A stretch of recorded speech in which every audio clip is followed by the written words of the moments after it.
Ladies and gentlemen, let's not wait any longer. It's time for Up All Night!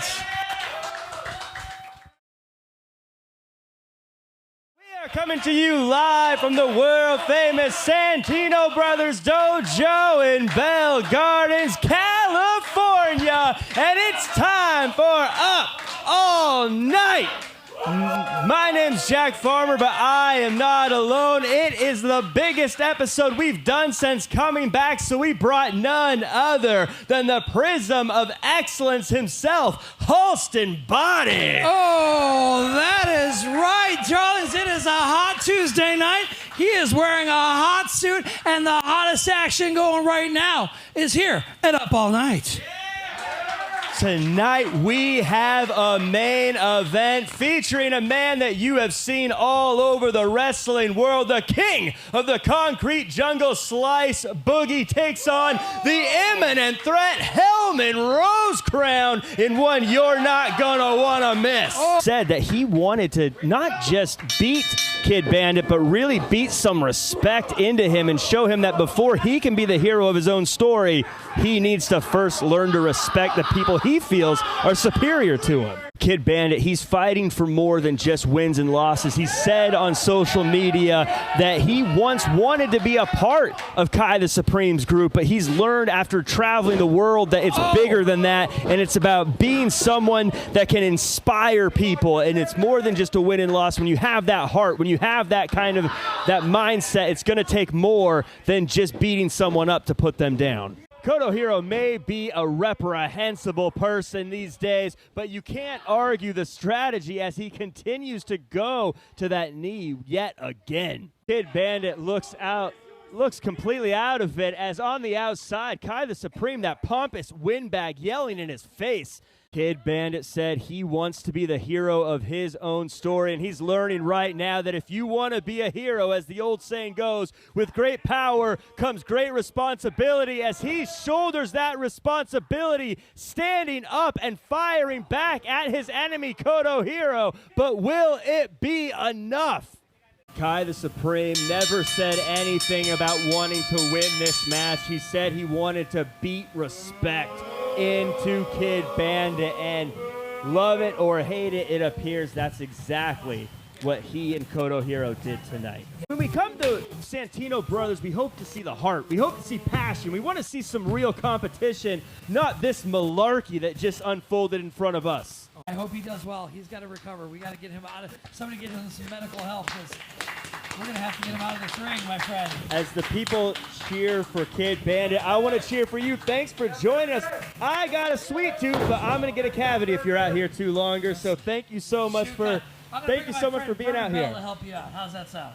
Well, it's a tough to go from Halston Body to Vernon Bell, but I think we'll find a way. What an amazing match we just had for you. I have a feeling things aren't done between Kid Bandit and Kotohiro and Kai the Supreme. But why wait? Let's keep this party going. We set up all night. We're going to get it going as we kick it on over to our ring announcer, Lex Ford. Well, Alonzo Alvarez is known as something of a rascal here at Santino Brothers, sometimes playing a little fast and loose with the rules, but he is someone who has a very high ring IQ, one of the best wrestlers here in Santino Brothers, going up against a very powerful foe in Ishmael Vaughn. Toss him across the ring and hitting a big splash, throwing him again, and they're getting their cardio in with Ishmael throwing him from pillar to post and hitting him with just about everything before picking him up. And down. 6 degrees and not one of them Kevin Bacon, but he gets in the ring, and every time Alonzo seems to think he's got Ishmael right where he wants him, Ishmael just comes and flattens the guy. Now, we've said at the top, Ish has a lot of power. He's got a lot of strength, and he loves to strike. But if he has one of his wings clipped already, then he might not be able to do all the things that make him such a special athlete, such a special competitor. Up and heavens to Betsy. He just dropped Alonzo right down in the center of the ring. And man, that was close. as Alonzo Alvarez is just throwing a hissy fit in that ring, thinking that was a 3, and I can't blame him. That was about as good of a pin as you're going to get against someone as tough as Ishmael. If 1 was good, 2 might be better, but Ishmael sees it coming. Off the ropes, these guys getting cardio in, running the ropes. Huge spear, spear, pin, and that's it. Rookie of the year. He was amazing in 2019. We find ourselves 2 years later, and he's bigger and badder than he was before. As he says it's too easy. Someone who's been around the world wrestling in all these places. He takes a little issue with some of the younger wrestlers that haven't paid their due. He doesn't respect them. He doesn't respect Hellman Rosecrown. Hey, he goes for the clean break. You got to give it to him. The Hellman up and over. Slice Boogie using his own momentum against him, but it's not enough. Just the snap of everything that Boogie does, and he's getting angry. As we go for a pin here from Hellman Rosecrown. But it looks like it wasn't enough. He goes up for another one.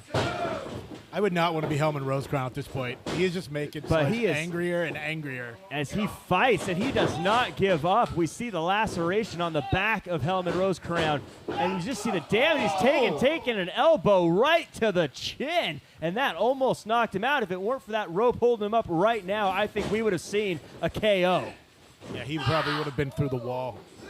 Slice just up and over that follow-away slam, kipping up the titan of testosterone. That's why he's the man, Jack. That's why he's the man. Elbow. This elbow, I've seen him hit all over the world as he goes up and and he misses. Hellman must have studied the tape because he saw that one coming, dodging, luring him in like a spider to a fly. Hellman goes to the top rope, up, goes for a Hurricane Rana as he sends him down, and right now Slice Boogie, he's reeling as he goes back into the corner. Hellman up top with a moonsault. He goes for a pin. Is this it? No way. I can't believe it. He almost got a pin on the King of the Concrete Jungle. I can't believe the Hellman Rosecrown just did that as he's driving a knee into the face. He smells blood in the water. But he's in there with a shark who goes for a tilt-a-whirl backbreaker pin. Up for the Statue of Misery and down hard with an exclamation point pin. 2 and 3. Slice Boogie came in tonight saying he didn't respect the younger wrestlers, the ones who hadn't paid their dues the way he had. But I have to wonder if maybe there's a little bit of respect on Hellman Rosecrown's name tonight after the effort he put in. I'm hearing what I think I'm hearing. Are we getting a challenge? Are we getting a matchup for the Santino Brothers Championship? Ray Rose is back at Santino Brothers? This is amazing. I can't wait to see that match. I am flabbergasted at what has just happened. A Santino Brothers champion. You've got a trio of people coming in, stirring up problems, and now Slice Boogie. Talk about a forbidden door being open, buddy. We got it all happening here at Santino Brothers every Tuesday night. What is this going to mean for the Santino Brothers? What is this going to mean for future Up All Nights? Ladies and gentlemen, you have to tune in every single Tuesday night as we do this show. You can follow it on YouTube, Twitter, Twitch, all the places you're checking that streaming.